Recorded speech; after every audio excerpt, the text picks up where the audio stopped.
Oh, okay. Another episode Stop. of the Enhanced Reality. We have our special guest, Ron Stevens.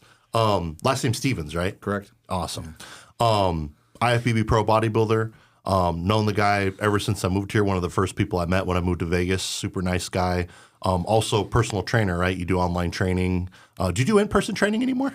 Not as much. Yeah, I'm kind of getting away from that. But Awesome. but I did that for, I don't know, 25 years. Yeah. That's the way to go. A long time. Online is the way to Everyone's go. getting away from it. I put my time in. I know a lot of people go straight into online training, and I think you learn a lot more about like humans, just psychology and like how people train and how they look at the gym and their intensity when you train with them in person. I think it's important to try to do that first and then go into online training. Right, I agree. Yeah. But yeah, what? So I mean, let's talk about your background. I mean, where were you born? I mean, have you lived in Vegas all your life? No, I'm from San Diego, so I grew up in San Diego. That's great. You were in San Diego too? Yeah. That's where I've lived there almost all my life. I went to high school there, everything. Yeah, we probably talked about this. I think we talked about that. I think we talked about the gym. Yep. Yep, you know? the gym. Uh-huh. Yeah, that was like it's been a few different things. It was like a Gold's Gym way back in the day. I think it was a powerhouse. Was it a powerhouse? World Gym. World Gym. Yep, World Gym. World Gym. Rick Stevenson was like the He's still the owner. I was there a couple weeks ago. He and his sons now like run it. Yep. Mm-hmm. Yeah. So that's like the gym that I trained at for a while. LVAC too, but you know, that was the gym. Nice. Yeah. And then why'd you move to Vegas?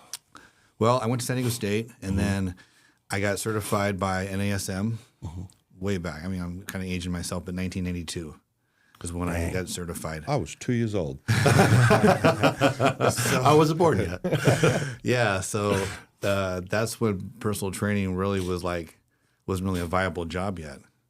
People really didn't do it. It was just somebody that helped somebody in the gym.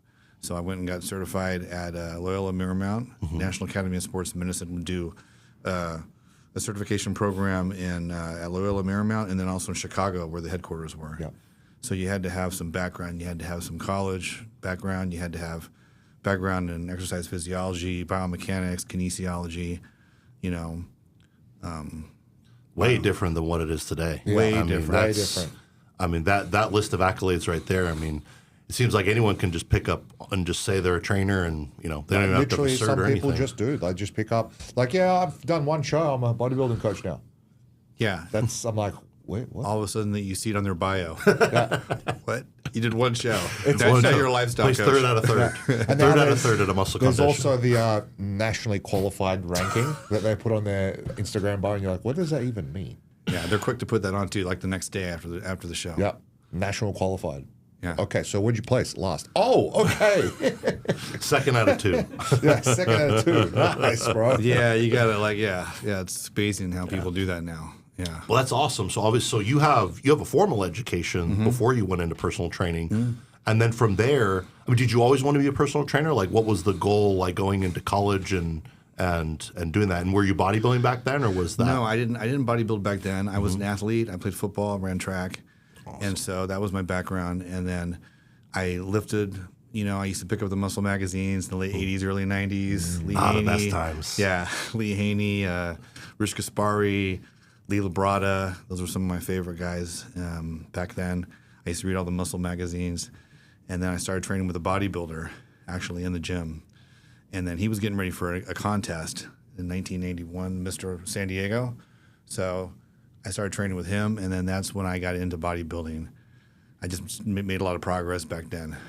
Awesome. So you've been bodybuilding, 40 years or so, huh? At least 30. Yeah, over 30. Yeah. 1982, yeah.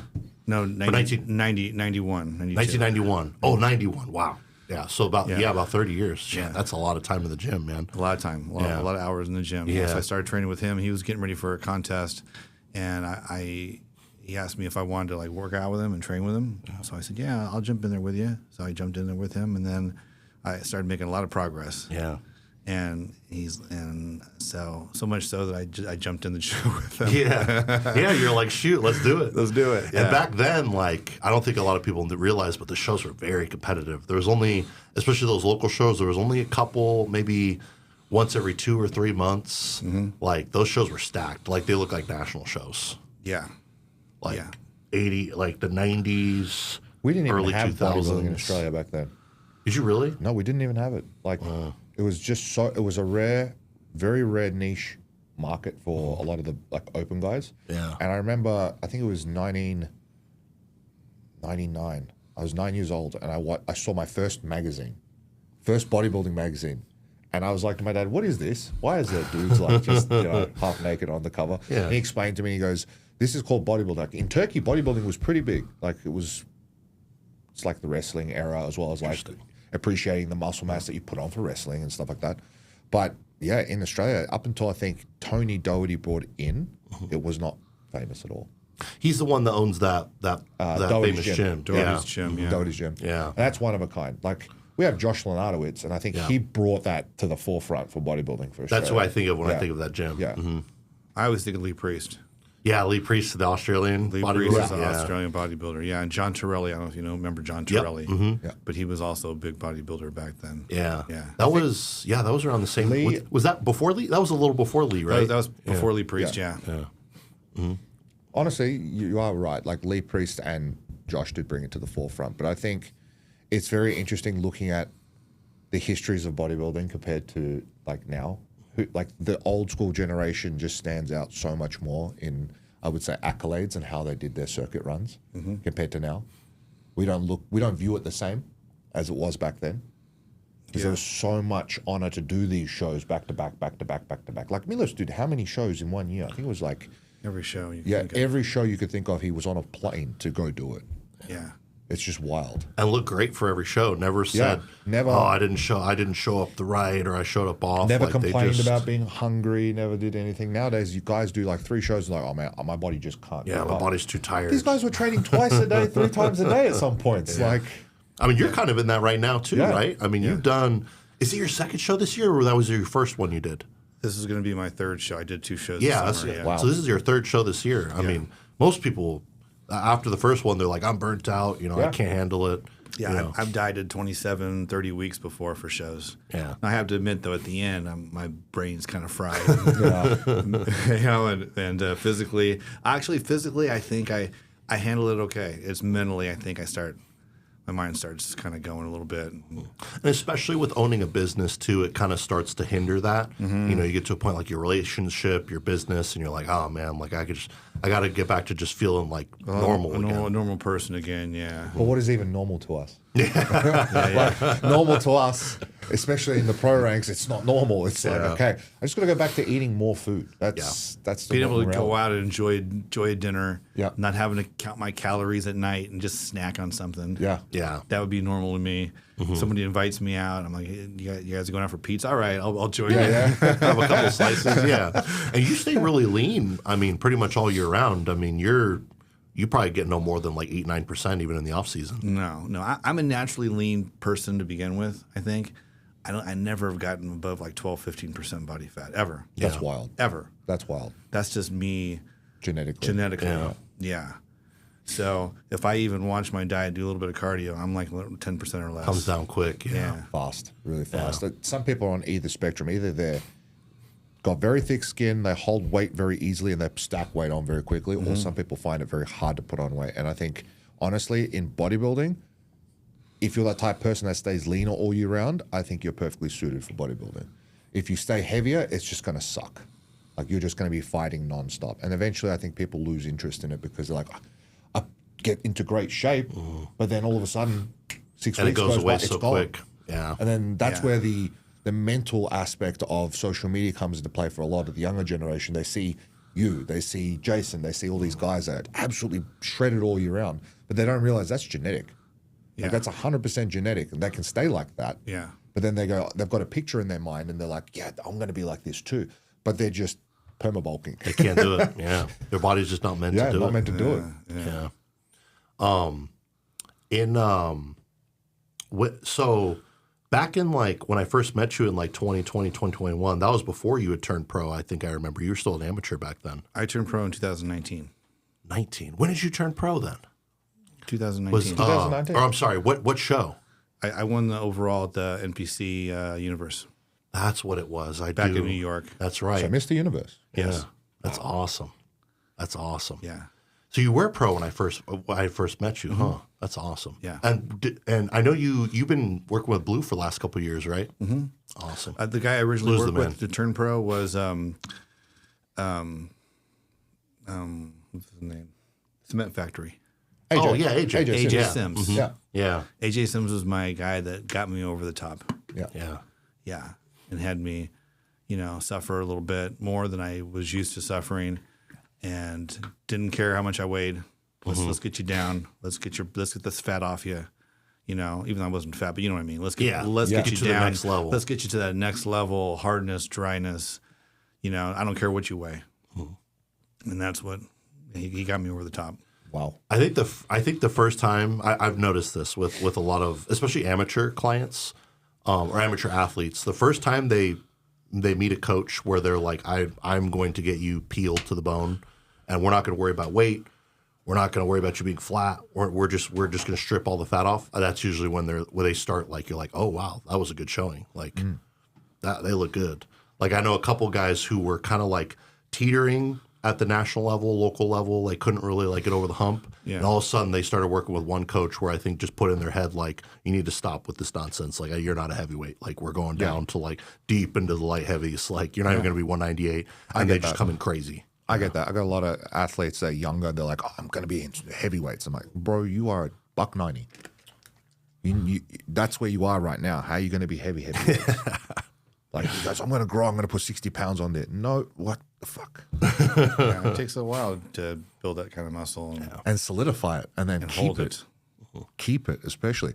I'm actually wondering what it was like working with AJ during the prep season. Yeah, I've heard a lot of interesting stories. Like he's very regimented. Our friend Charles is very, very like, Yeah. if he's not allowed to skip meals, like, or like miss meal timing. And if he does, AJ's like, hey man, like, what are we doing here?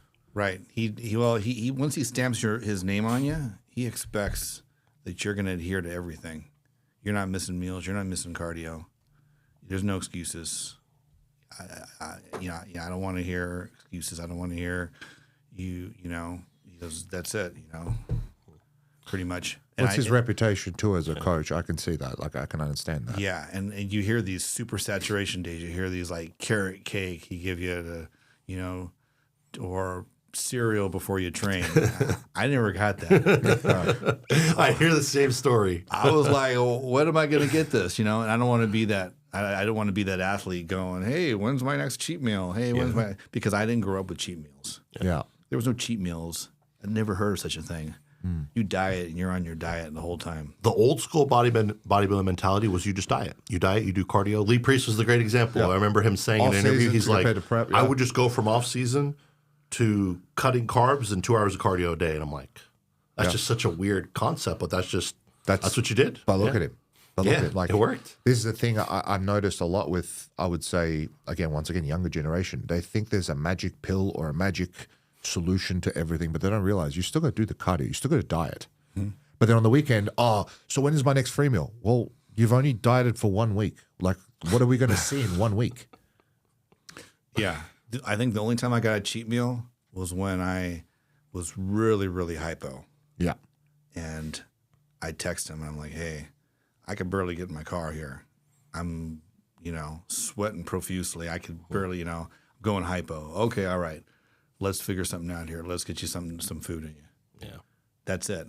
I had to get to that point. And that was after, like you said, not a week of dieting. That was like 2.5 months, 3 months of dieting. And I was like burning it. Yeah. I was really cranking it and I was really digging deep. And those type of meals only work when you're already shredded. Yep. I mean, if you're fat, you have fat. Yeah. There's a reason you're fat. If you're your body above, has plenty of if you're above fuel. 10%, it's not going to do shit in that that super saturation phase. Like I was just speaking to Dom about this last night, and we went into detail about it. He's like, the only time I'll give someone like a full crazy cheat meal is when they're like 4% body fat. Yeah. Dom Super Slice. Yeah, because I will not give them something high unless they really, really require it. And even then, he goes for rice milk and cereals and things that digest well. Yeah, that quick, fast digesting. He goes, what's the point of having like this giant pizza, especially at that period of time? You're just going to be fucking mess. Tons of fat, tons of oil, things that your body doesn't need at that point. Why do you think with you, you're in off season, but it's like, okay, the clean food, we can pound all we want, but the volume is going to be just too much. Yeah. So I'm like, okay, we need a little bit of candy here and there. Sure, a little jug Little of bit. cereal, Yeah, things, but little bit all things. things that I know for me will digest really easily. I mean, it's sugar. Like you just know? had In-N-Out the other day. And you're like, again? I'm like, no. Just, and that just that one was time, about as one fatty. time. Yeah, and that was a fatty meal for me. Like that wasn't. I mean, pizza. I just at this point in my life, it just doesn't make sense. Like, why do I need to eat If I'm pizza? going to have pizza, Like, I'm going to go out for dinner with the boys and Yeah. friends and go hang out and have like 2-3 slices. Yeah. Just not bring Trevor. Because he eats the whole fucking pizza. Trevor. Trevor can eat, man. My God, he's something else. This kid can just, he's not even a kid, he's a grown-ass man, but I just call him a kid. He can eat. It's just ridiculous. Like, you put anything in front of him, he'll eat it. Yeah. Are you a big eater in the off season? Like, does calories have to be pushed up? Yes. Pretty heavily. Yes, I'm a big eater. And how do you diet? Are you kind of like mostly clean? Like, how does that? I would say about 80-20, 85-15.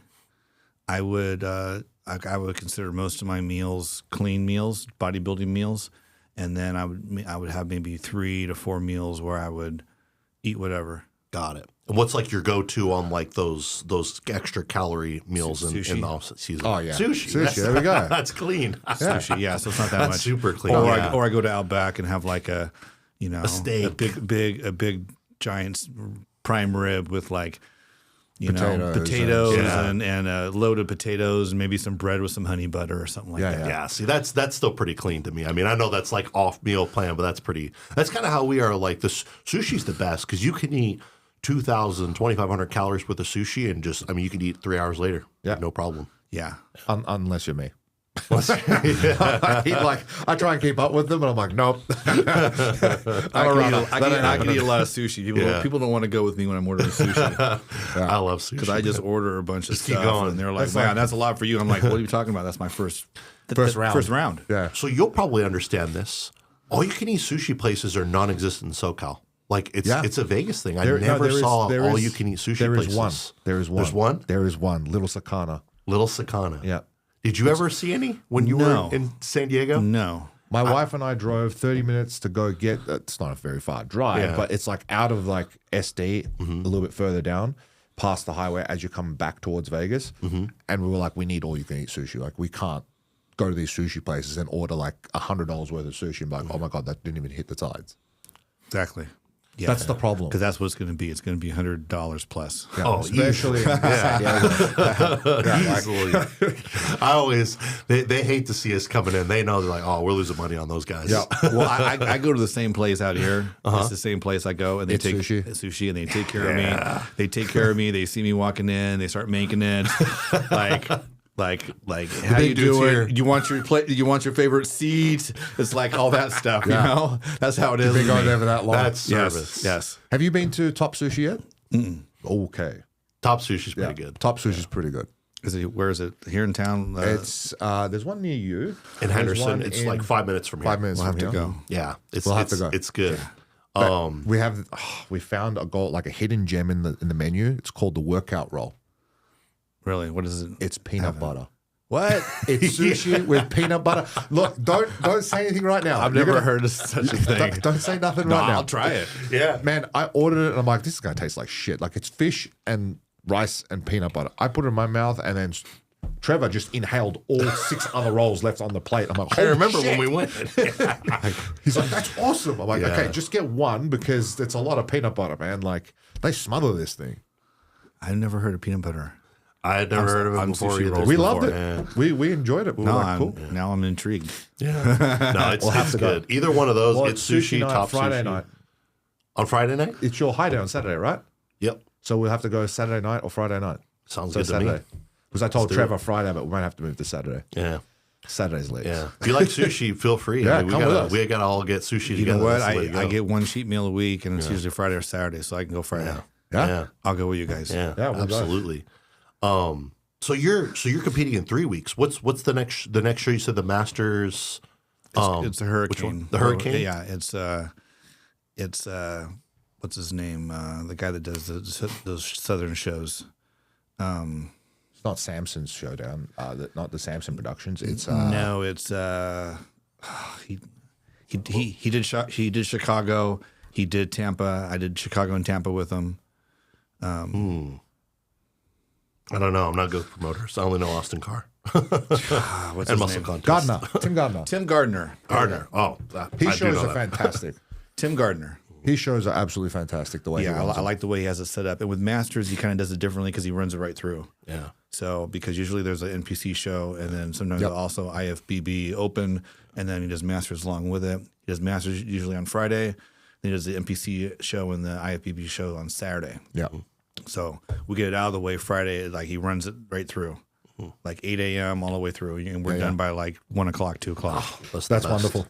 Yeah. Just get the show done. I mean, it's Some just, of you know, these- who, after prejudging, you know who's fighting for Some the of top these European spots. shows are doing like prejudging at like 7, 6 In the morning? No, at night.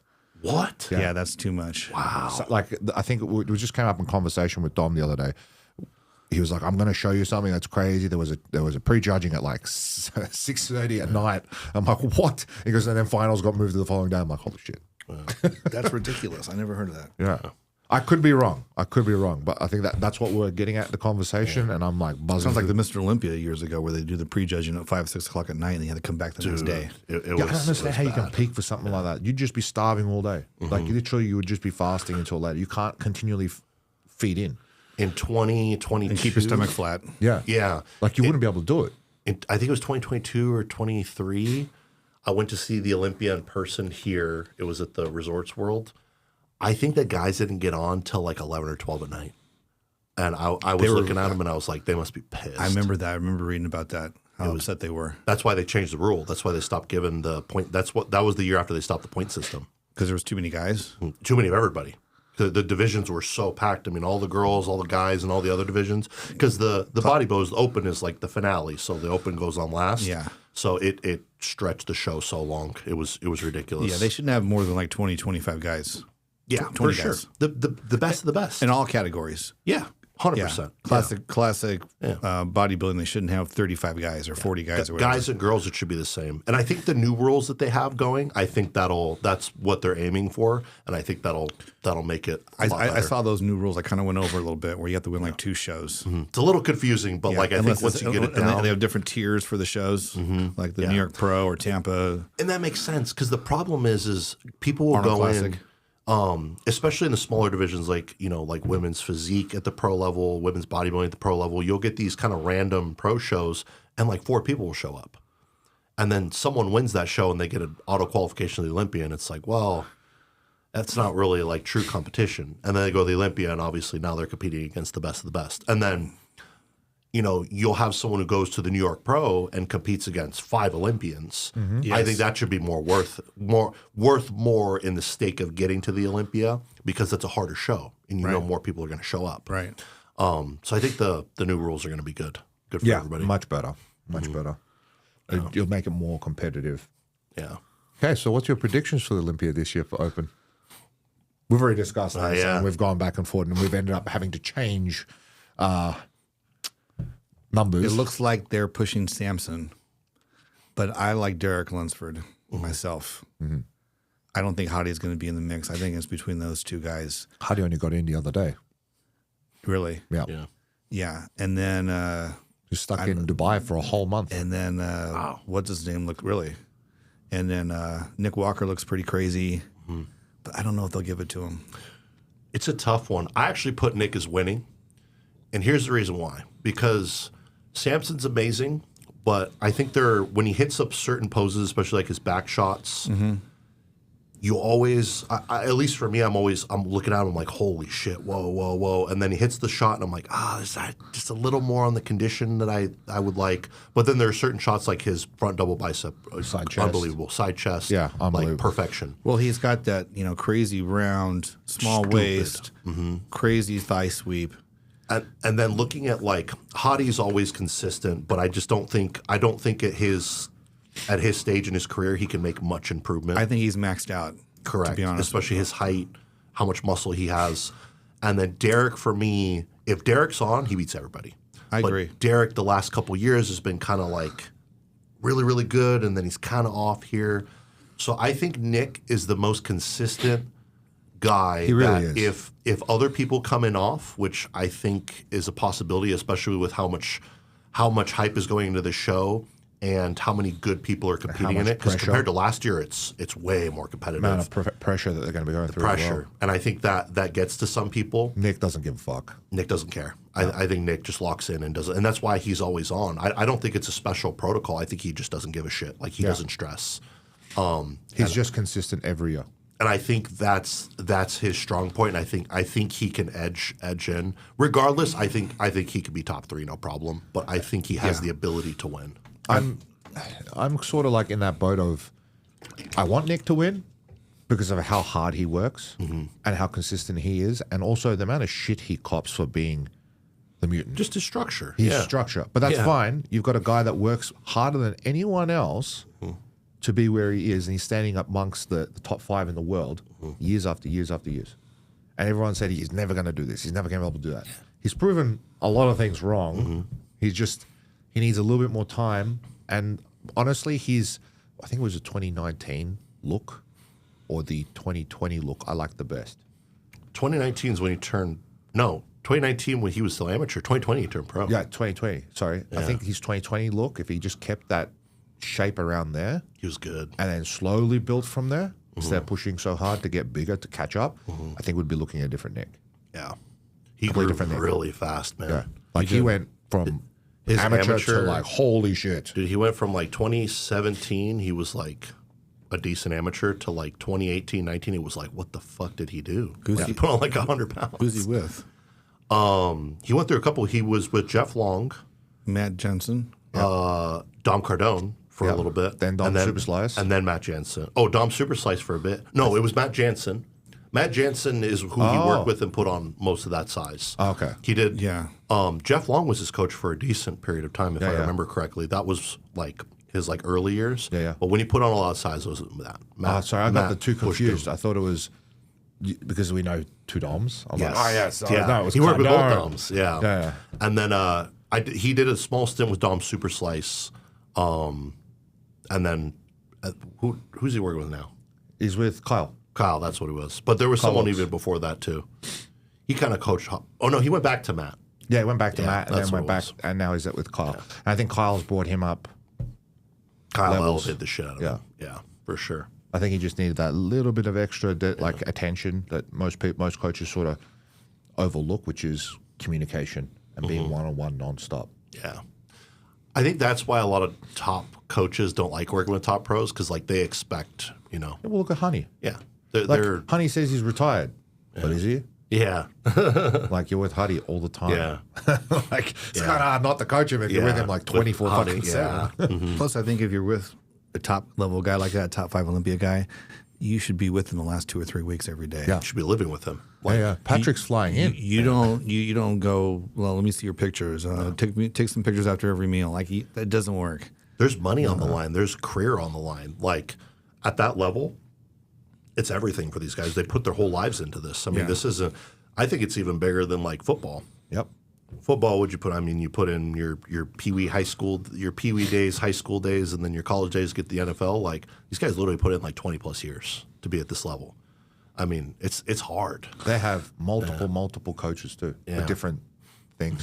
And it's like it's unlike other sports where it's a 24/7 thing. You know, these athletes in other sports don't eat like this. They're not on top of their nutrition and their supplementation. You know, some to this people degree. will fight you on that. Some people will fight you on that. Oh man. What sports? Fucking football, rugby, soccer. Everyone thinks that like they're 100% on nutrition like a bodybuilder. I'm like, it's not the same thing. It's not the same. Oh not yeah, the on same. that? No, it's not. No. Dude, who was that one NFL football player? I think he was a wide receiver or something, and he's like, "Yeah, I don't really eat all day, and I come home after practice and I just eat candy." And I'm like, "What?" DK Metcalf. That's what. I'm like, what? His nutrition was like I read what he ate. He eats like gummy bears and like licorice and.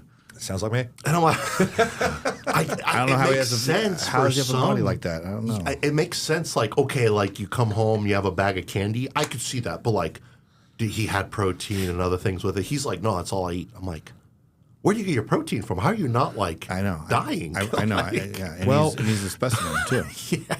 You know, I did put that Thrive to Success ebook into the app you can read. It's by Joe Bingley.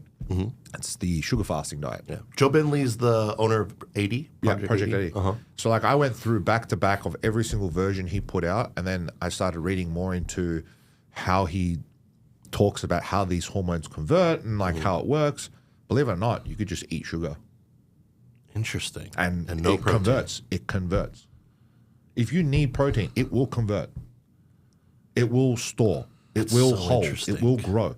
Because you got to think about it this way. Look at a vegan.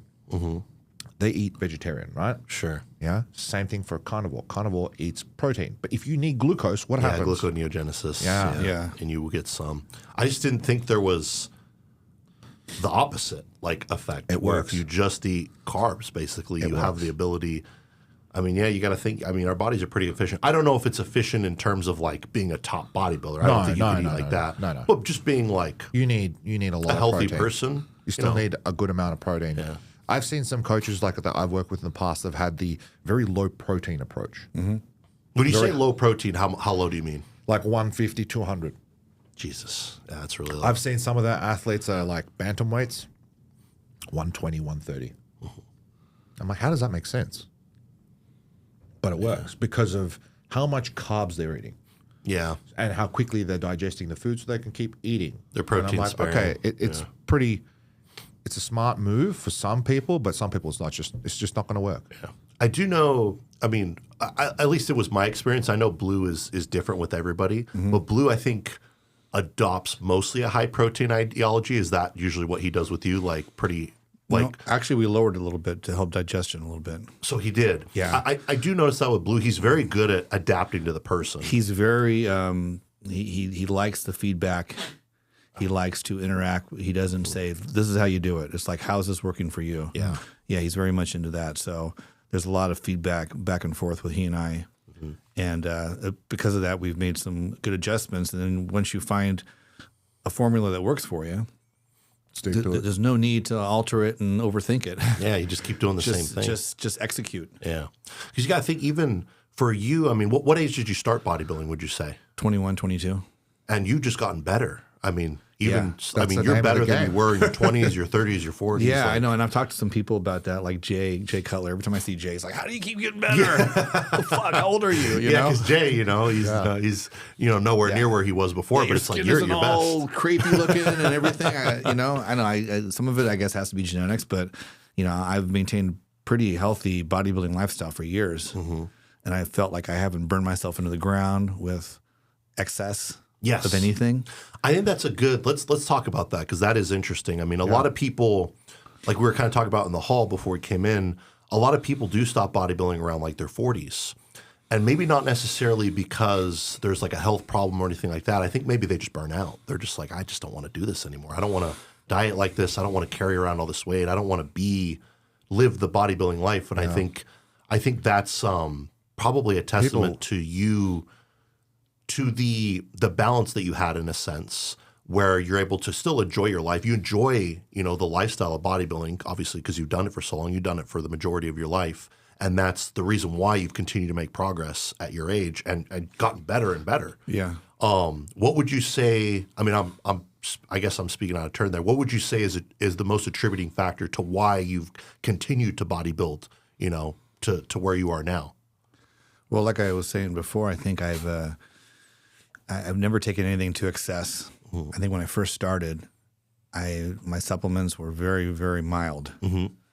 And I didn't overdo anything, and I would lay off for long periods of time. I know I've read and I've watched Lee Priest videos, and he's like, I took the least amount of stuff to make the most amount of progress. And The most optimal amount. And I think I did that. I took the least amount of stuff to get the most amount of progress without overdoing it, without thinking I need to do more, without thinking, okay, I got to get to this next level.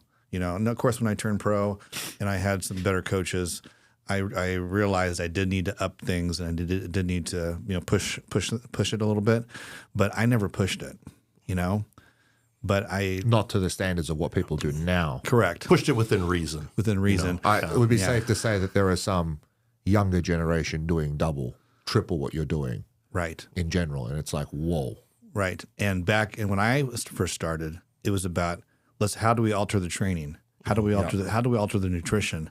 How do we periodize or do some periodization with our training? Not like, what more can I take? Mm-hmm. The drugs were kind of like a last, like you didn't really talk about them. It wasn't really like a big deal. They were just like, all right, you're taking this dose. All right, you're good. Yeah, that's it. That's what I took to add to what I was already doing. Mm-hmm. But the other part, I made sure that I was really good with my training, really consistent with my training. I've always trained. I never took time off. Little injuries I've had here and there, surgeries, you know. Yeah, you've had a lot of injuries, a lot of like hard injuries to come back from. Yeah, I just kind of always kept a positive mindset. Always thought I'd get back. Never gave up. You know, that's maybe just the way I am. That's one of my stronger traits. And I just kept pushing and, you know, always kept training, always ate consistently, never really drank, never partied, and pretty much led a bodybuilding lifestyle my whole life. I think that's what attributed to my longevity. And it's a testament to it takes a long time to build muscle. I mean, you're still building muscle here, you know, years and years later after you started. And you're still doing the same things. I mean, you're still training hard, but you're not doing anything completely different. I mean, you're still eating similar foods, training the same way, you know, taking performance-enhancing drugs probably at the same doses you were doing it when you were in your 20s and 30s. The only difference is just more time in the gym, you know. I've had to alter my training. I've had to be smarter as I've gotten older. Mm-hmm. Because of injuries, I've had to not train with my ego. Mm-hmm. My ego, I've realized I've had to let that go. Yeah. I could always say to people who say to me, oh, you know, how'd you get to this level of physique? By training as light as you do. Well, believe me, there was a long 10, 15-year period where I trained heavy. And I squatted heavy and I deadlifted heavy. And I did all that. Barbell rows, dumbbell rows, all the heavy basics I did heavy. And, you know, because I felt I needed to do that and I saw these guys and how they trained. But I got smarter and wiser and realized I didn't need to do that as long as I stimulated the muscle. Mm-hmm. You know, I didn't need to like put on more weight. Let's see what I can do today. Let's see what I can do today. That mentality of let's see what I can do today is how you get hurt. Yep. When you get older, past 40. I've even noticed that. I mean, I'm 31 and I've noticed it on little things too, where it's really dangerous because you'll do a weight and you're comfortable with that weight. You know, it's a heavy weight, but you know, you've done it before. And one day you just get under that bar and it's, you know, you got 500-600 pounds on your back and you come down and you're like, you feel the pop and you're just like, you get hurt and you're like, what the hell? Like I've done this weight, you know, many times, but it's too damn heavy. That's to some point or to some degree in bodybuilding, you just have to go like, I can't train that heavy all the time. And maybe you do it every once in a while. You go, okay, like I'm going to push myself here, then back off. But like eventually you can't go in the gym and bench 405 every single week for 10, 20 years. Like your shoulder, you're going to have shoulder problems. Yep. Welcome to my life. Or rip your pec. I never got hurt till I hit 40. And then when I hit 40, that's when I noticed the little, when, not little, injuries. Yeah. And I had great form, great technique, years of using that weight, like you said, you know, squatting this much weight for years.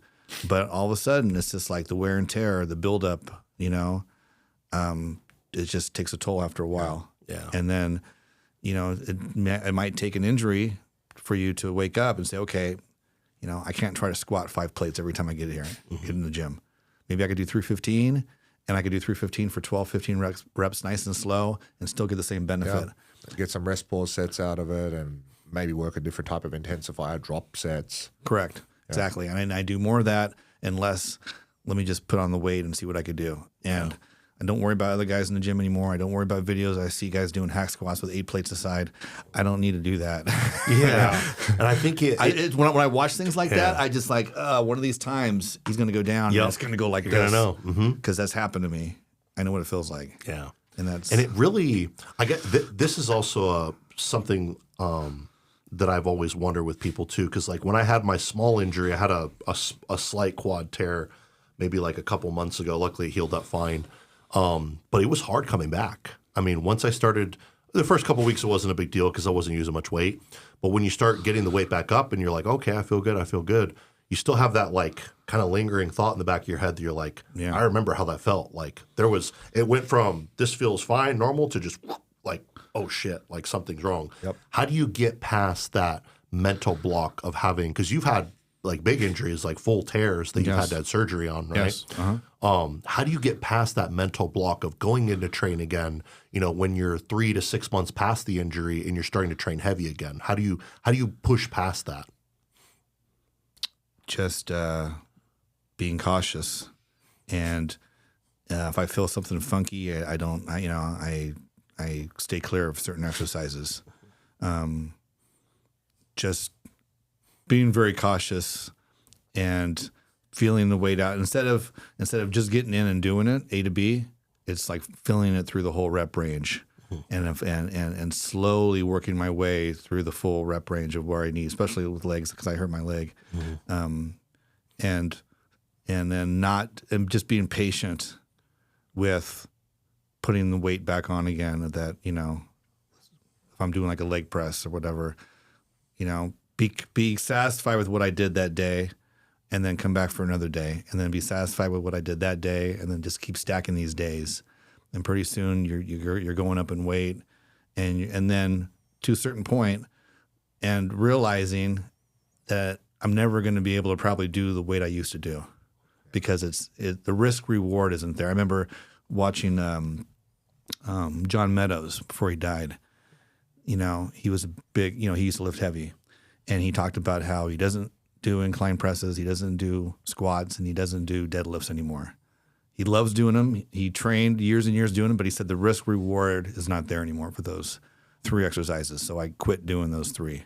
So I kind of do that same approach. There's certain exercises I just won't do. I won't do deadlifts anymore. Yeah. Because it's just too risky. Even if I'm feeling good and I'm able to do 3 plates, 4 plates, and bang them out, okay. But there's going to be that one time where something pops. Yeah. And I think that's the maturing in bodybuilding, where you realize you're like, man, like as much as I love these exercises, when you first got in the gym and you're 20 years old, you're just ripping deadlifts, squats, like you didn't have any care in the world. You didn't think about injuries. Yeah. You never worried about it. Yeah. I remember dumbbell pressing 150s. Now I'm like, I look at them, I'm like, how the hell did I even take them off the rack? Like, Dude, I look at them and I get nightmares. You think about it, you go down queasy. one tweak and you're ripping something with that kind of weight. That's literally what happened to me. Like, I decided one day, I'm like, yeah, I'm gonna do some overhead presses, just freestanding, military press. But oh shit, Yeah. I'm done. And I think sometimes it does, like you were saying, sometimes it takes an injury to get you to go, oh yeah, like we got to change things up. Like we got to be smarter. Yeah. I was, I think, 255, the heavy, 265, between 255, 265. I can't remember the exact weight back then, but I was a big boy. I was playing rugby, and I'm like, hey, I'm big enough. I can move this weight. I put 125 kilos on this bar and just started. Oh, you're power cleaning it. Yeah. And I'm like, hey, this is not bad. And all of a sudden I thought, I'm like, oh, fuck this. Just yeah. threw the bar straight. Yeah. And turns out I tore something. And I'm like, okay, that's fine. It'll get better. Didn't get checked. 3 years went by. It was fine. Healed. Then I came to the US, and I'm just sitting on the, the Arsenal shoulder press, and I had my hands cupped in like this, and I'm just pressing, and I felt another pop. And I'm like, oh, fuck. Here we go again.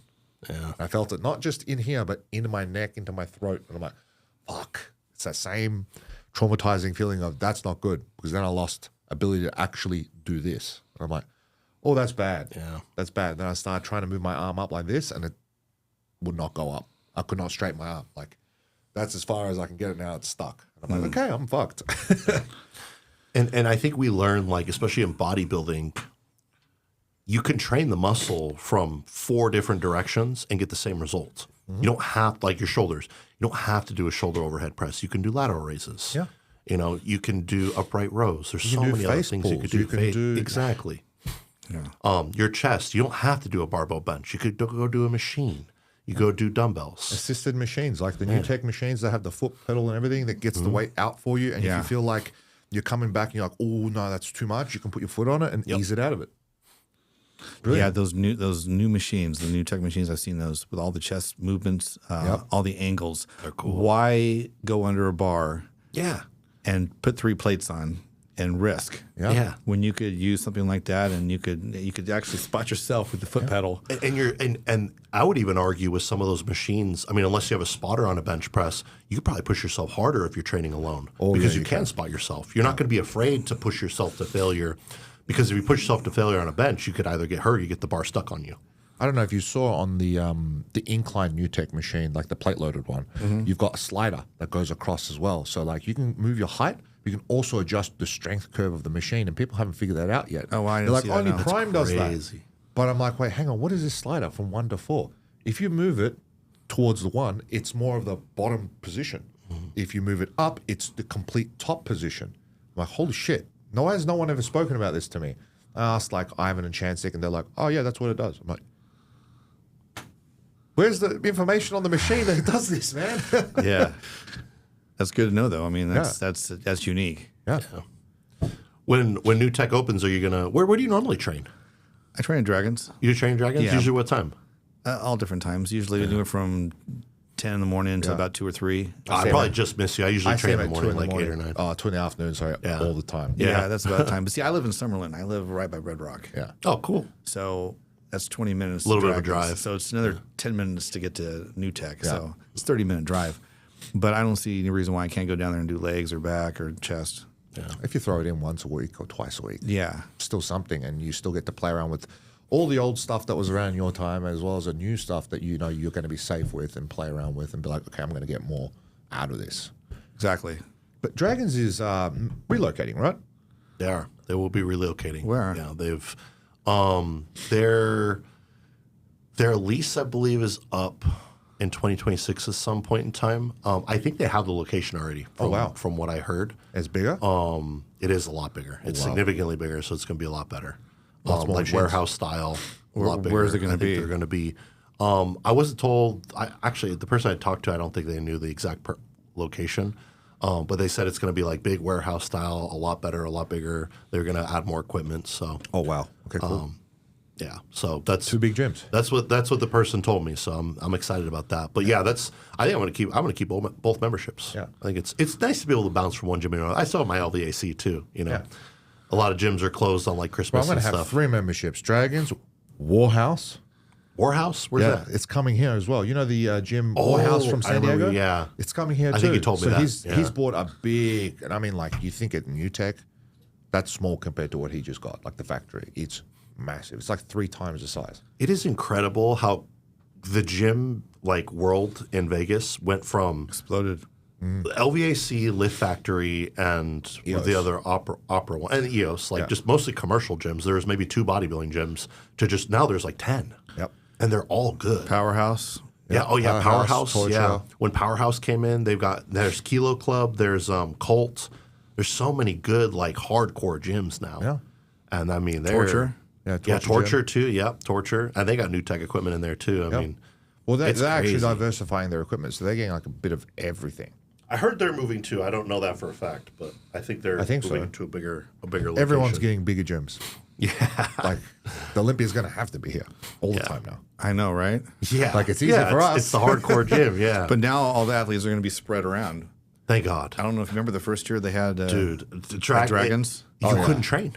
No, it was a shit show. You walk in and you grab some dumbbells and you try to do some side raises and you're hitting somebody on either side because there's like entourage, there's like tripods, there's like coaches, there's girlfriends, there's athletes, There's cameramen, there's videographers. Yeah. I never realized that Fans. like top level bodybuilding is like they're like got- rappers, man. They walk around with a crew. Like they've got especially the Brazilians. oh dude, they I think I told you this. They got everybody with them. What's his name? Ramon. Yeah. He's He's got a legitimate crew. Dude, he's got a crew, bro. He's like 7 people. I'm like, what is he got? His like chiropractor, his nutritionist, his trainer, like all like. He doesn't even have to take hanging the out. plates off. He just like They do. They take the plates off for him. Yeah, Like, he just goes and rests on a bench, and everyone's doing everything else for him. And then he's like, They're "All like, right, yep, let's go." I'm ready to go again for my set here, and let me walk over there. Everything's set for me." And then he does his little move. Then he goes and sits down on the bench again. Yeah, Yeah. It's crazy. I was like, wow, that's different from like the old school like But see, like- hoodie up. that's one the training thing. partner. Like I was that person for my wife. Like majority of the prep. Oh, When yeah, I get huh. closer and closer to the show, I was the one that was stacking the weight off, putting the weight on, telling me, you got 2 minutes, relax, here's your water bottle, go. Like, hey, I need 10 here. Like it was constant of like, hey, your next meal's up, let's go, let's eat. That's very helpful. it's helpful. But when you have a crew of 7, that's like Too many cooks in the Chris kitchen. only had Ian, Melissa, and Honey with him. Yeah, that's At all times, like when he was prepping, from what I remember, like when he was 2 weeks out from the show in like a little his girlfriend, his Airbnb. coach, and his training partner. Yeah, that's it. That's it. That's right. But like having more than 3 people would just, I wouldn't be able to mentally keep up. Like I'd be like, no, too many people. Just get out of my face. Yeah. It's too many people. And I I think like when you're- my solitude. Like And when you're I'm training. dieting like that too, like you just naturally become kind of introverted and kind of like just head down, hoodie up. You don't like, have a lot of energy to talk. You don't have a lot of energy to like, do anything extra. Yeah. Yeah. And it's like you're excited, but like you're kind of like it's, I can When you get through understand. this workouts, I go eat. yeah. I can understand why Ramon actually does need a little bit of an entourage because of security. Brazilians, man, they're so different. hardcore about Yeah. Ramon wanting to win and like his passion for it, and they're so passionate about having someone represent them. Yeah, that is true. It's different in other countries. It really is. Like I watched Mike's YouTube the other day, Mike Summerfield's YouTube, and he's like, you know what? I don't really hate. Like he gets blasted with like memes and gifs and T-Rex emojis in all of his videos and all You of ever his see comments. that with Dino? Because it's Dino, so they put the little dinosaur on the Oh Brazilians. no, I didn't know that. That's that's like his. I saw him walking around Dragons a few days ago. Mike. Yeah. Yeah. So all his Brazilian fans, if you ever see like a video of Ramon, they'll all put the dinosaur emoji. Oh, okay. I But gotcha. Mike cops it big. Like I was reading one of his posts, and it's just non-stop Dino emojis. I'm like, oh boy. And then he made a post about it. He's like, I love it. Like keep bringing it. It just fuels me more. Like I love Ramon. He's a good person, but just keep doing it to me. Like he accepts it. He's like, it's just fuel. It only when you helps, look at it I like think. that. It helps camaraderie. It also helps Sportsmanship. sportsmanship, and brings up more, I think people, at that more level viewers. too, like it's. I mean, they've all made it. I mean, it's so hard to make it to that level. There are so many guys and girls trying to push themselves to that level, and just they'll never be able to do it just But there's- genetically. So it's This is why I say there's levels to bodybuilding. Like you can want to be a 100%. pro, but if you're not willing to go, okay, I am all in 100% off season and prep and even my time on vacation that I'm going to have as a break, you are not going to get to where you want to get. Unless you're genetically super gifted, right? Like which then- will still only take you so yeah, far. only get you I so mean, far. But without all the others, you're not going to really. It's not going to combine. Yeah. It's not going to build up. I hate to use him as an example, but Keone, he's a great example of that. I don't think he was as dedicated as he was before Amanda came into his life. You could tell the difference, like not just in his physique, but in his mindset, his posting. Because I know he was going through some like psychological issues too, and I didn't know him personally. I was just talking from Instagram and like what he spoke about. He was talking about retiring, super early and all this. When Amanda came into his life, it was like, I mean, the flip switched, and he just. Everyone needs someone to lean back on and for that support person to believe in you. And she did. If you don't have that, you're fighting an uphill battle. Yeah. I agree. And as good as his genetics were, he couldn't break to that next level. He was really, really good. Rania, he for couldn't example. push him.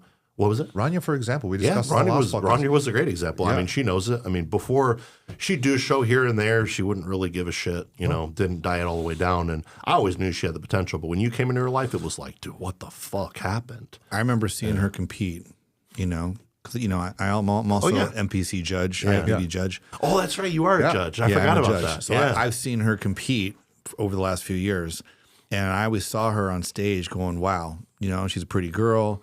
She's got, great look. She just isn't hard enough. yeah. She's got great structure.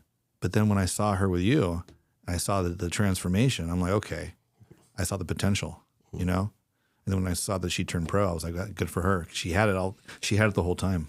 Yeah, she did. And I told her from the first day we met, I landed in Vegas on holidays and then we hung out. And I watched her train. I'm like, you're a lazy bodybuilder. She's like, excuse me? I'm like, you're a lazy bodybuilder. Like, that was my first words. You train hard, but your timing is wrong. Your diet is wrong. You're not, I know where you want to be, but I need you to understand where you want to be requires this much commitment. And when you think it's enough, raise it 5%. And when you think that's enough, raise it 5% more. Where else can you like?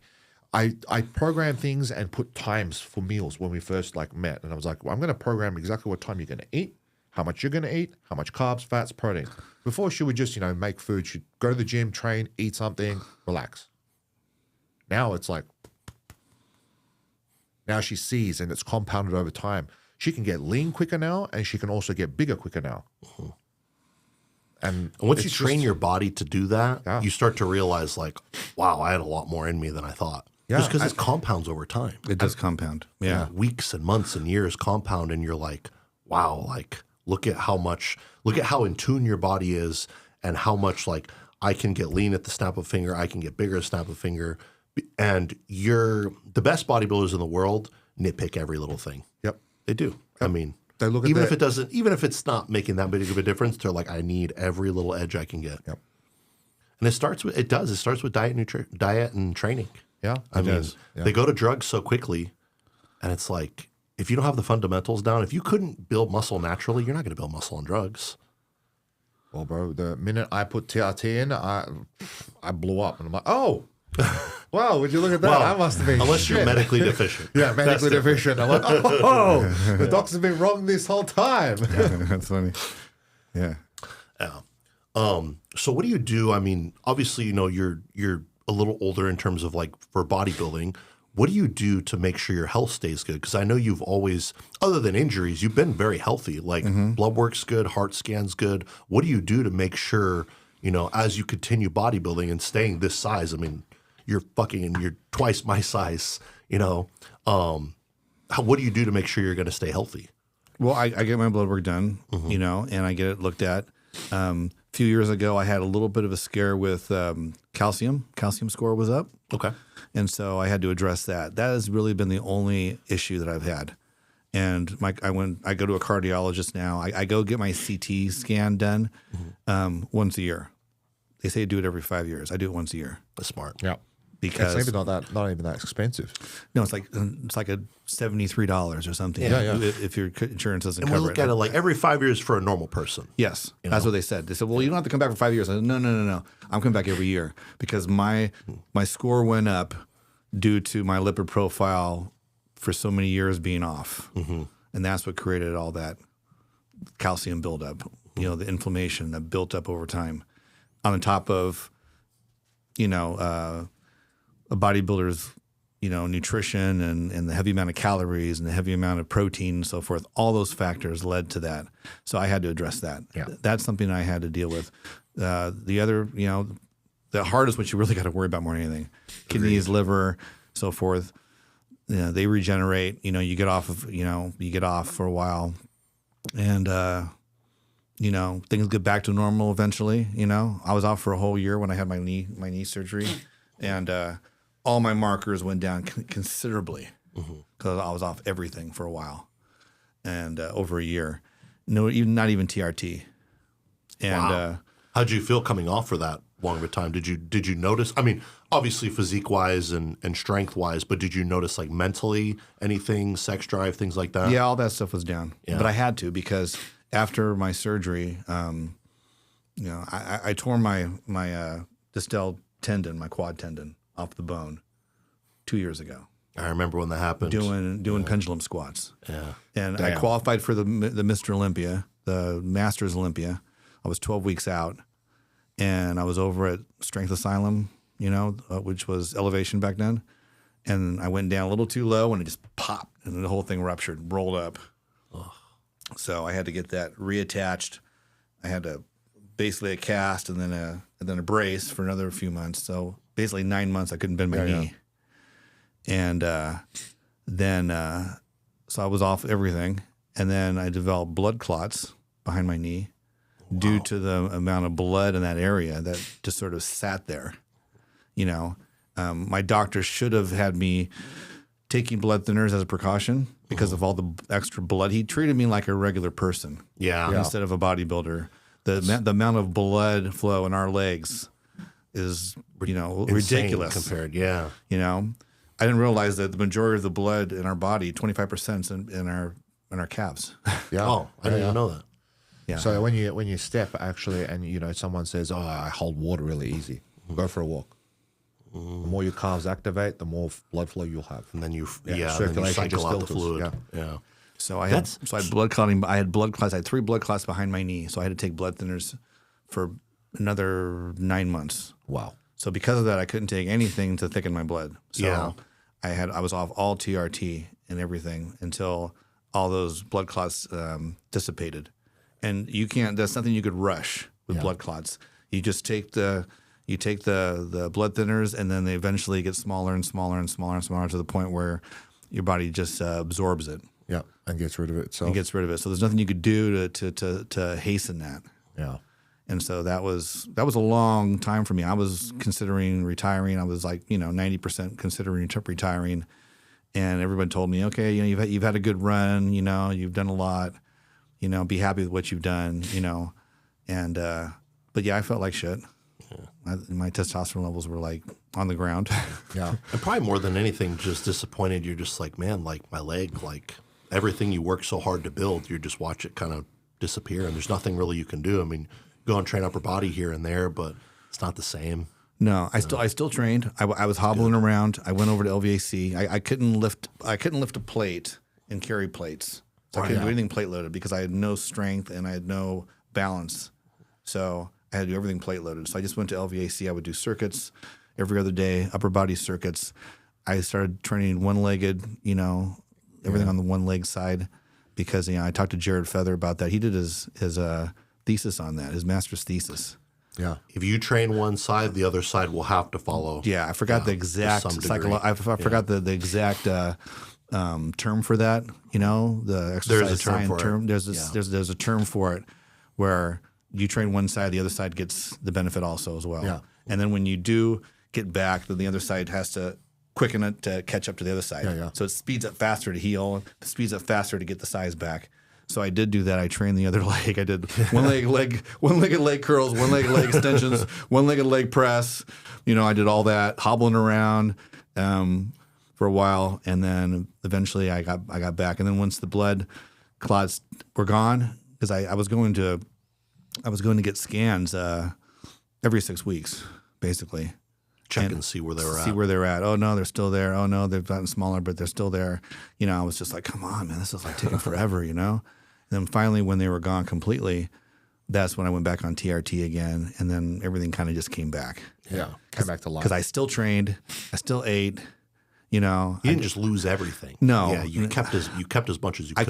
I kept, for training as hard as I've trained for 25, 30 years plus, you're not going to lose it if you just do a maintenance plan of training, and I was still eating healthy. I was still, I was conscious of eating my 4 or 5 meals a day, not 6, but 4, And it 5. might have even helped. I mean, just giving your body a little bit of a break, healing some little things here and there, maybe even like letting your stomach relax because not having to eat so much. Sometimes you look at those times and go, okay, like, not exactly what we wanted, but we pivot and kind of change direction, and we use it as like recovery time. At least you could have like maintained a little bit of strength upper body as well. It's like, well, where are you lacking? Yeah. Where can you catch up on a little bit and make sure that when you do go back to full plan, what have you learnt from this little period of time where you haven't had anything? Yeah. So I would see it like, I personally see it when I injured myself for breaking my feet.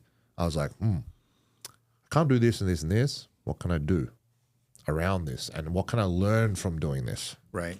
I learned a lot. Like, okay, someone that says that, they don't know what true pain is of not being able to train, they're never going to understand. Then you appreciate when you come back so much more. You're like, oh man, finally, it's back to normal. I can train. I can do this. I feel great.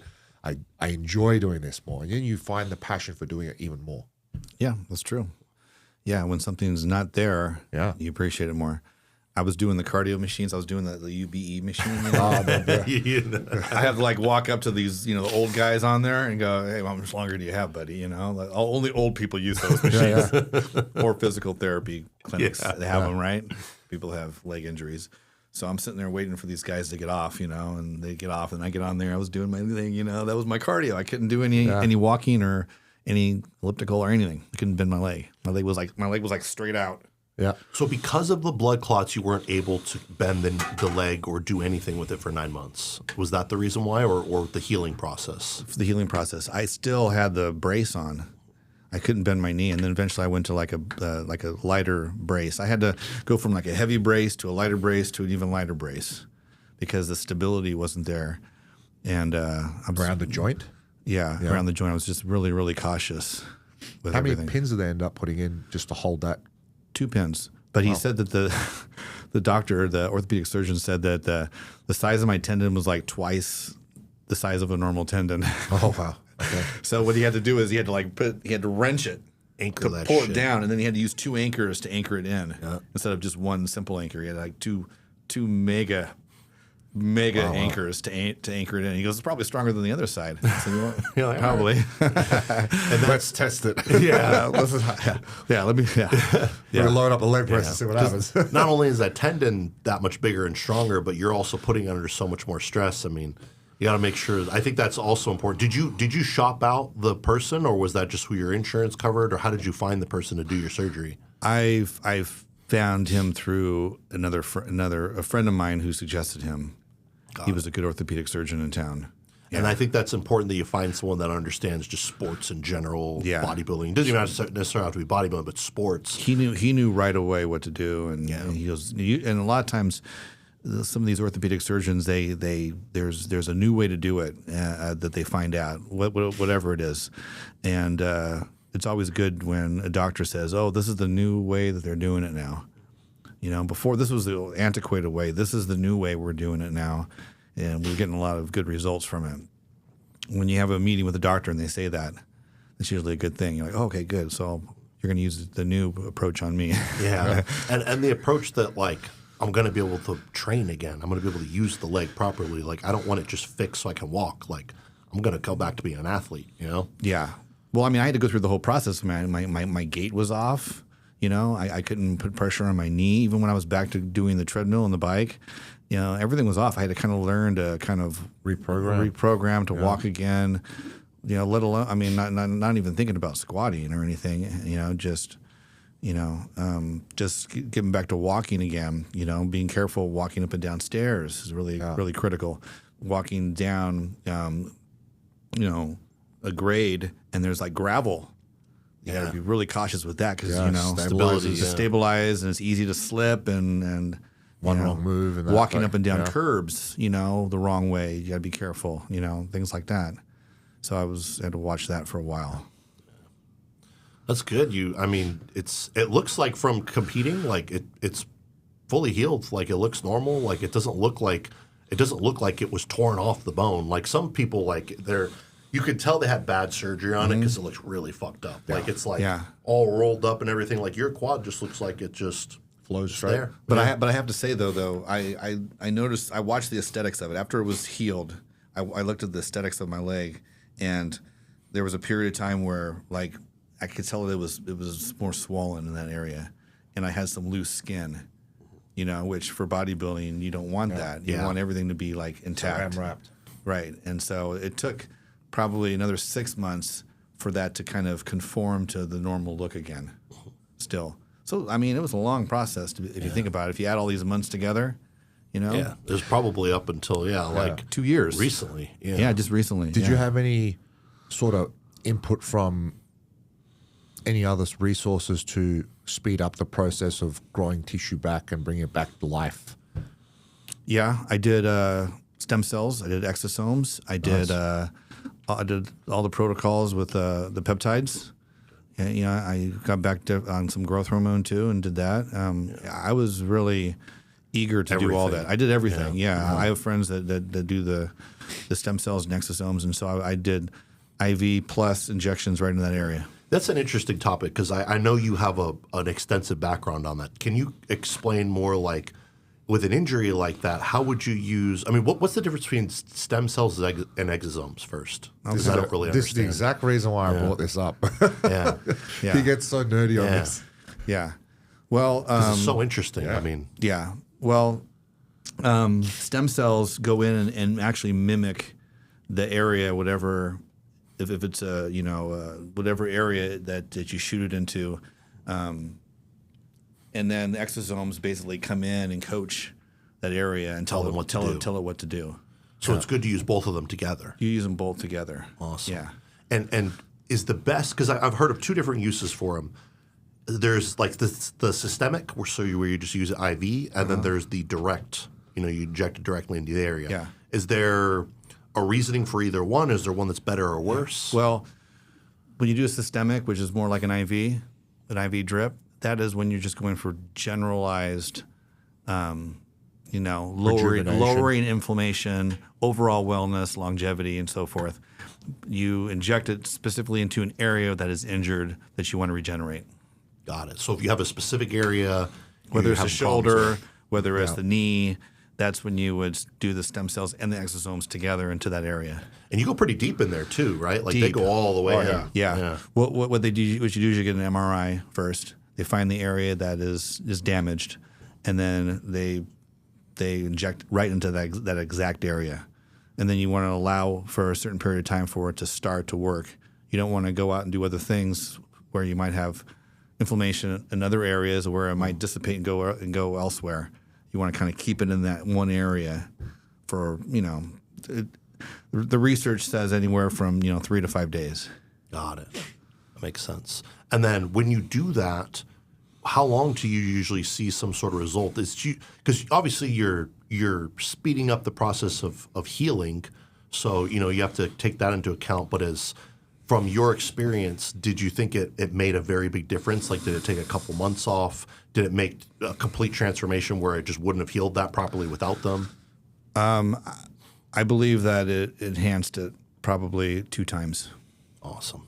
Yeah, my skin healed up faster. My scar healed up faster.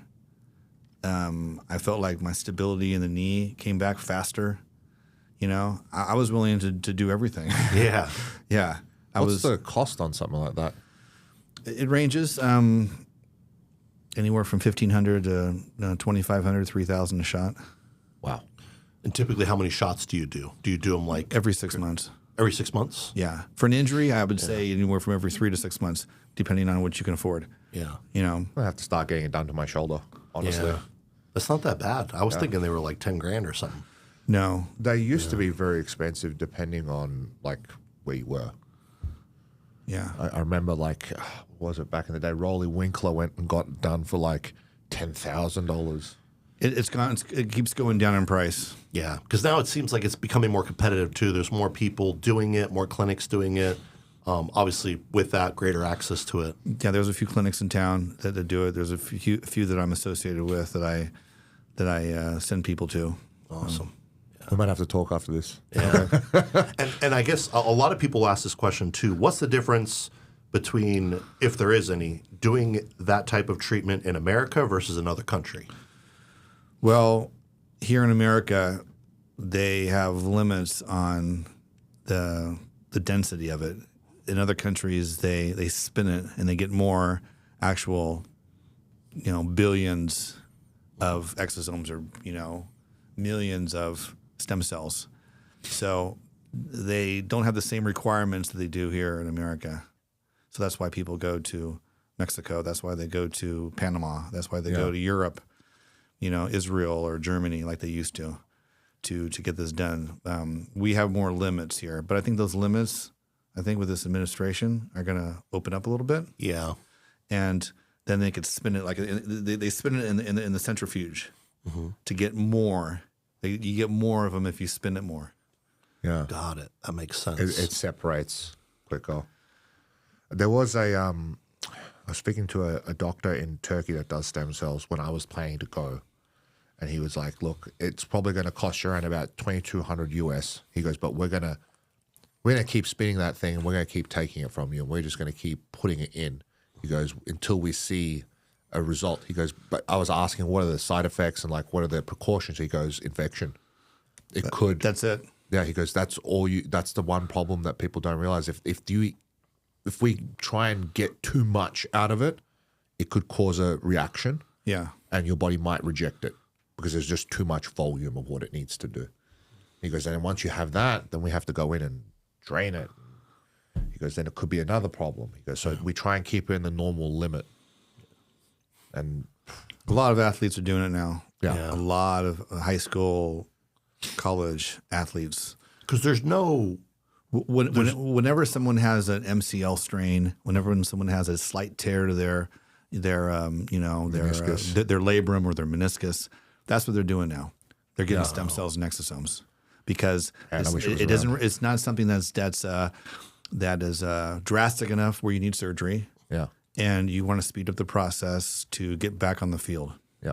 and very cool because then I assume it's not banned. You're able to use it in sports without it being considered like performance enhancing. Now, That's very Well, cool. it's a procedure. Yeah, that's It's a true medical too, yeah. procedure. So like, If they you can get can't say- surgery to heal something, Yeah. why not stem cells? yeah. So guys that used to, if they had like an ML strain or a meniscus strain, that would take 4 to 6 weeks. Now it takes 2 to 3 weeks. Yeah. That's incredible. That's what you see. You hear that like, oh, this guy's going to be out for this long, and he comes back 2 weeks earlier. You Yeah. know, plus he's an athlete, plus he's young too, so he's going to Yeah. heal faster. Yeah. But when it helps when you have the medicine behind him too. Yeah, that's very, very cool. Like That's why I'm so interested in doing it for my shoulder because I cannot bench press. I cannot dumbbell press. I can do flies, but even then, still pain. So it's like, okay. I remember Flex Lewis telling me he did his in Colombia or something. He spent Yeah. a pretty penny. I think he said he spent like 20 grand or 30 grand or something. He said he did his knees and his shoulders. He said 6 months later, he's like, they feel like normal. Yeah. Right back to where they were when he was like 20. I think I remember him saying. Yeah. I believe that. Yeah. Yeah. So that's cool that the regulations are getting better here in America because I remember first hearing about it a long time ago, and they were like, "Well, you can only do this, and you're typically better off going to another country to get it done." And you can't advertise either about it. You have to It's not FDA approved, right? Right. At least before you couldn't say that it was a miracle cure. You would just say it was something that assisted and helped. wellness, Wellness. general wellness, Wellness, yeah. longevity. You can't make claims that aren't backed by the FDA, basically, because they're not. It's not an FDA approved treatment yet, right? Is that why? I think so. I think that's why they're a little iffy. But one of my clients, he went down to Panama. There's a lot of the American doctors will open clinics down in other countries, and there's a clinic in Panama. His name is Dr. Reardon. He's one of the top leading,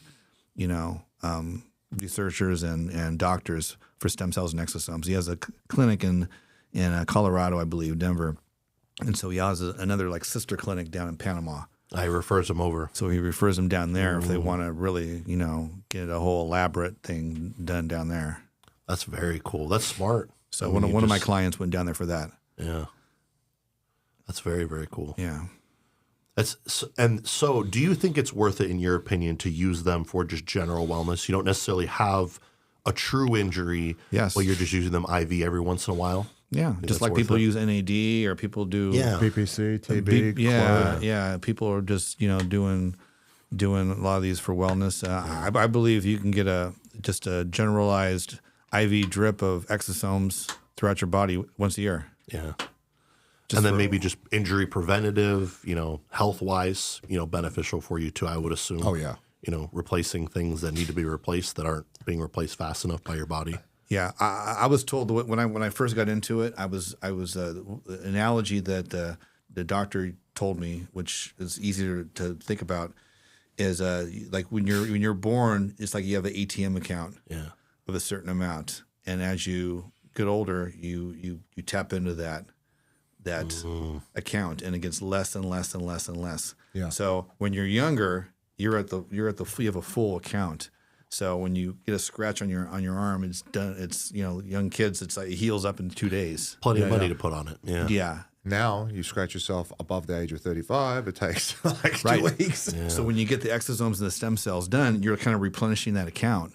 Interesting. Again. Interesting analogy. So you have that's why some people who smoke and drink and do drugs, someone like Keith Richards could live to be 75, 80 years old. You're wondering, how does this guy combat this? Because he was born maybe genetically with more exosomes and stem cells. Yeah. His body fights things off quicker. Yeah. He's regenerating cells quicker. Interesting. It's like the person's born with a wealthier bank account. Correct. He has more to give. So Correct. regardless of his recreational drug use and all the Ozzy unhealthy Osbourne. habits. Yeah. Yeah. Where you're like, how the hell these guys live That's so how long? these guys do it. Is that our women do it?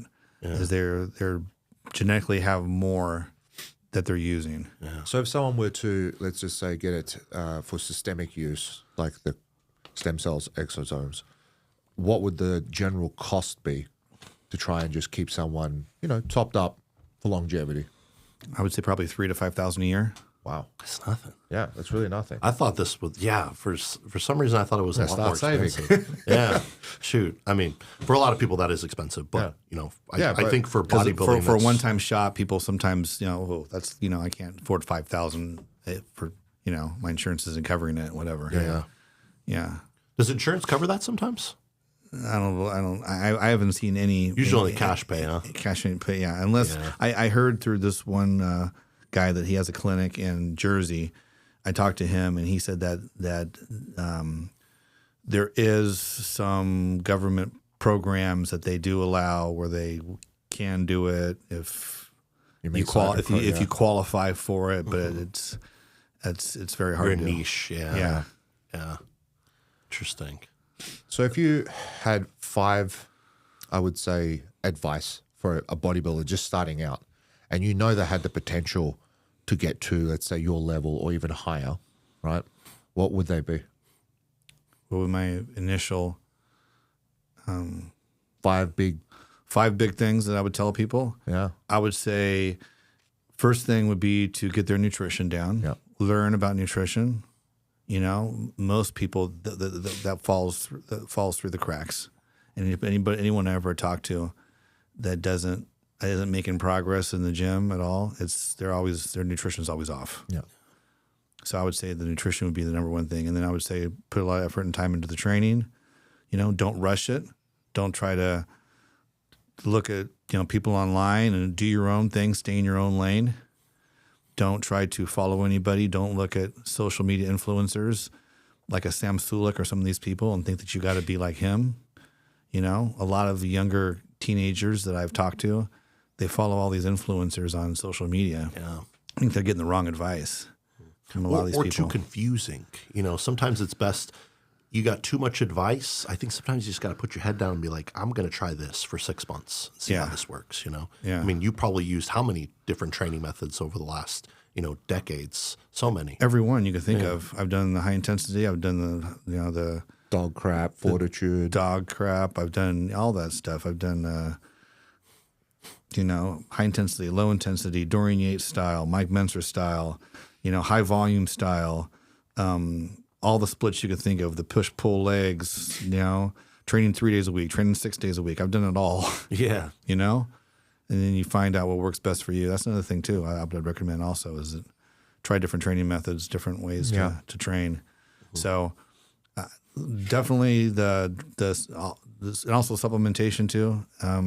As far as if you're really serious about lifting, I would talk about pre-workouts, drinks, protein shakes, just the minimum stuff. Yeah. Don't creatine. I wouldn't have like a whole line of products you need to use. The basics. Just the basics. I was sick, basic creatine, basic glutamine, basic, protein powder, protein shake, one that's easily digestible for you, Don't get the one that digests the best. Yeah. Don't worry about the flavor, don't worry about the brand. Yeah. Well, like when you were coming up as a beginner bodybuilder and you got into let's say the intermediate shows and stuff, was pre-workout even something you guys used pre-workout? No, we didn't use any of that. We didn't stress any of that.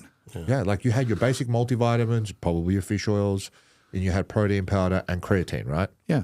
And protein powder back then tastes like crap because I remember my dad actually, when I was very young, I was like, I want one of these tubs, and he bought me one, and I was like, holy shit. And this is when GNC was still around in Australia. Mm-hmm. Man, that was bad. I was like, I'm going to eat normal food. I'm never having this again. Yeah. Food, that's what you do. You eat food before you train, and then you got your energy. Yeah. I mean, even now, I don't really take. I have a pre-workout at my house. I'll use it every once in a while if I'm really dragging. But dude, I just have a coffee. I just like to eat. I just have normal coffee. Yeah, I think all that's really overrated. Yeah, I really you don't need to have all these. Unless it's leg day. I'm like, okay, sure, I'm going to push a little bit. But even I still agree with you now. My leg days are not what they used to be. I look back on videos of what I trained. I'm like, how the fuck did I think it was okay to get under that? Like, honestly, how did I think of getting And then like do all the other 6 exercises afterwards. 9 plates on a pendulum? And I'm like, how There were did I times even where I would fucking just do go that? just to get hurt. I would like even now, not as bad as before, but even now, I would dread leg day. Yep. Oh, And yeah, be anxious. The night before, Yeah. I was getting nervous and worried about it. why do you think I made that post the other day? I'm like, who thinks who else Driving gets to nervous? the gym, I'm thinking, fuck, how am I going to get through this? Like, shit. I got to the point where the guys at World's Gym, Derek Farnsworth, Pete, Yeah. all them, Pete, yeah. I couldn't train with them anymore. And eventually Pete came around and started training with me because he's like, dude, I keep getting hurt. I can't train Well, like this Derek anymore. was still squatting 6th place and 5th He place. would hurt me, bro. I couldn't do it. He would go from like heavy I squats have to heavy seen Derek RDLs train to heavy still. leg press. And I'm like, dude, are you going to do every fucking compound lift in Derek this gym? Farnsworth still trains like a crazy maniac. And I'm I like- love watching him I'm do like, it. you're like 50 years old. You're going to get hurt, bro. And you're going to hurt me. And I'm 25. Like, why? Back He then. is old school, and he sticks to it. He's a maniac. Yeah. Yeah. George is the same. Dr. Doom. Yeah. Yeah, like he came to New Tech. He comes to New Tech all the time, and I watch him train with Pedro, and I'm like, man, I want to do this until like their age. Yeah. Like, I want to keep doing this until I'm 50, 60, like older and older. And I'm like, how can I do that? And I've asked questions to like the older bodybuilders and how they've adapted over time, and they all say the same thing: leave your ego at the door. Go in, do your intensifiers, do your normal reps. Find a comfortable position, even if it's like 20 reps. Even if you have to do 20 reps to finish a set, that's fine. Because you can still find the intensity and still doing a 20 rep range like Yeah. set. Yes. It's just how you do it. Right. They're like, that's the key. And I'm like, okay. They're like, stop doing like all the heavy barbell work. Go for like the machines. Go for things that isolate movements. Enjoy things. Do like AMRAPs of like lighter weight and try and do circuits more often. There's something to be said too. If you feel comfortable, if you feel safe, you're going to want to push harder. If you get under the barbell, there are times where I've gotten under a barbell squat and I'm like, holy I can't shit. do it. I'm like scared. I'm like, this doesn't feel right. Yeah. And you can't push yourself when you have that in your head, But you're still young. You're 31, you said. So Yeah. you're still. I wish can I was still do 30. I wish I was 31. I was still squatting and doing crazy. I used to do crazy leg workouts too. I look back at. I take pride in that. Back then we didn't film stuff like they do now, but I used to have some hellacious workouts, like just like Derek Farnsworth stuff. Squatting 5 plates, leg would pressing 12 plates. You were just going in just to hurt yourself sometimes. Like you literally were just, I'm just lunges, going to take. lunges until I couldn't walk. Yeah. I'll tell you a funny story. So I had a Nissan, and I wanted to get a new car, so I gave the car to my son. And so my son takes the car in to get it looked at, and there was a few things that need to get fixed. And so the guy said at the shop says, "Who had this car before? Was he like 300 pounds, 350 pounds?" And he's like, "No, why?" Because the front seat's bent. Yeah, it leans. It leans, yeah. And so I'm thinking of all the times I collapsed into my car after heavy leg days. You're like, ah. Years of collapsing into my car, bent the frame on the seat. And it was like down here like this. And you're like, you're driving on this angle. Because I would like literally like open the door and I would just collapse into my seat. Damn. And I did that for years. And I bent the seat. That's hilarious. Yeah, that's wild. Oh, good old legs, man. There were some days you just, you had a fight with someone, your girl broke up with you, whatever. You're just like, I'm just going in just because I just need to take this out on something, man. Like He's Sunday leg days. He's 4 years younger than me, but like my background is in heavy, intense rugby, and I got beaten up by big boys. Like some of the boys that we've been playing against, I was like, I think maybe 80, 85 kilos compared to these boys at 150 kilos, 140 kilos. And I'm like, holy shit. Like to keep up with these type of guys, I was getting pummeled. And I'm like, one day I just went, I can't do this anymore. I'm going to go to bodybuilding. But I didn't realize how much injury I actually sustained from playing sports in like contact sports. And I'm like, oh man, especially doing like, I did a little bit of judo when I was younger, and just being thrown around on a mat also causes problems. And then because I wasn't taught until I believe till I was 24, 25 how to train properly in the gym, I was just moving weight. Yeah. Just moving weight because I could.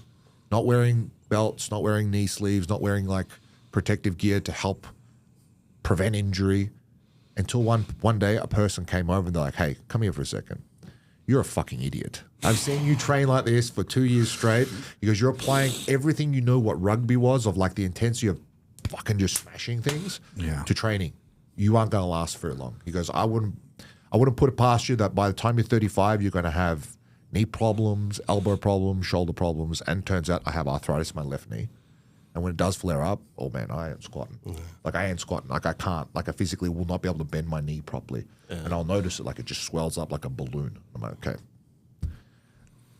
Would you say that majority of people go into the gym and train just the way they think is right, but they don't realize how bad they actually are training in the general populace? 100%. Yeah. 100%. Yeah. I see people all the time doing stupid shit. And I'm like, ugh, and they're, like I said, they're ego driven. They want to like look impressive. Everybody wants to look impressive in the gym, throw on a bunch of plates and see what they could do, especially on like leg presses and deadlifts. I see people deadlifting. I can't even watch, You're like, whoa. I'm up there doing cardio. I'm on the stairs and I look over and I'm like, I can't. In other words, you see me train and he's like, fuck, this guy's an I idiot. can't watch this guy. This guy's going to hurt himself eventually, And it's so short-sighted. You're worried about what everyone else in the gym is doing, is looking at you and what they're doing and what you're doing at that workout. Like, you should be focused on like what the end goal is, what the end result is. Like, what am I trying to get done in this workout that's going to help me? It's a maturity thing. It's a young person's thing. It's young people. They haven't been hurt yet. Yeah. They haven't had that injury, so they think that it's not going to apply to them. When I say like I'm 35 and I'm actually injured, people go to me, but you're 35. I'm like, yeah, I know I'm 35, but I'm that overthinker of like, if I do something wrong from here, it's only going to get worse when I get older, and I'm not going to be able to do what I want to do and what I love doing. Then I look at my wife, and she trains, and it's like fucking perfect. I'm like, how the fuck does that make sense? No injuries, no nothing. She gets like little niggles here and there. Everyone does. Yeah. But I watch her do dumbbell curls. I'm like, that is like perfect from contraction to how she's squeezing and where the tension is, everything. I go do a dumbbell curl. I'm like, how can I emulate this? Yeah. So everything I've been doing is working around understanding how someone can train and how much intensity they go into just that one rep. I can't understand. Like I see certain people train and I'm like, how are you doing this? Yeah. This perfect, and they're drenched in sweat in 2 sets. Yeah. Drenched because they've activated everything. So intense. Yeah. So intense. Focused. And they got the mind muscle connection going too, which is something that takes a while to acquire. Understand that. Yeah.